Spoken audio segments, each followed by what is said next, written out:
Alrighty here, ladies and gentlemen, we're back today with another review. This is going to be on Halloween 4, The Return of Michael Myers. This is actually a pretty decent movie in my opinion. I actually really liked what they did throughout it. We see Michael coming on back after a very poor third installment here within this franchise. We see him coming back after that explosion in the hospital in the second part.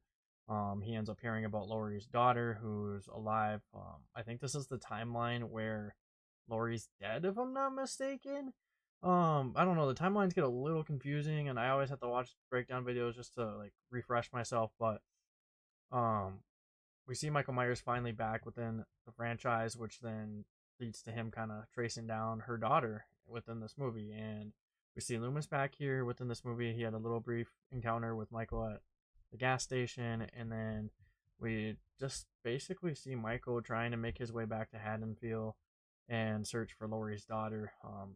That's really the gist of the entire movie. I don't know if there's anything else I could really say about it besides the fact that I thought it was pretty good in my opinion.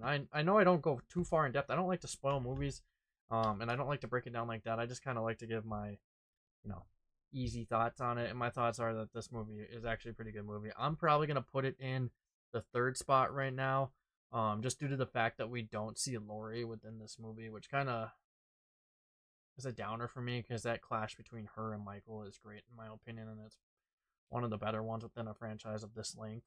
Um, that'd be the only downside I have for it is the fact that I thoroughly enjoy having the character of Laurie within the movies clashing with her brother and Michael. I just feel like it builds more character between the two. I don't hate the fact that they went after Laurie's daughter within this movie. It was just more so the fact that I was hoping Laurie would be alive. I think it would be more beneficial if Laurie was alive because then everything would kind of line up with later timelines. Um, I mean, that's really it. If she was alive within this movie and the next one, I believe it is, like, it'd be a completely different story on how everything pans out. It'd go from being like, what is it, 4 or 5 different timelines to really just being like three, and for the most part, like, probably two, just because you have that whole, cult witch one and the third one, which I didn't care for at all. But aside from that, like, everything else is pretty well done within this movie, and I quite enjoyed it. But we're gonna kind of wrap things on up there, guys. I hope you guys go and check out this movie. I hope you've been enjoying everything I've reviewed here so far. If you have any recommendations, make sure to leave those in the comments, whether that's on TikTok or YouTube. But until next time, guys, I'll see you, and I hope you have a great night.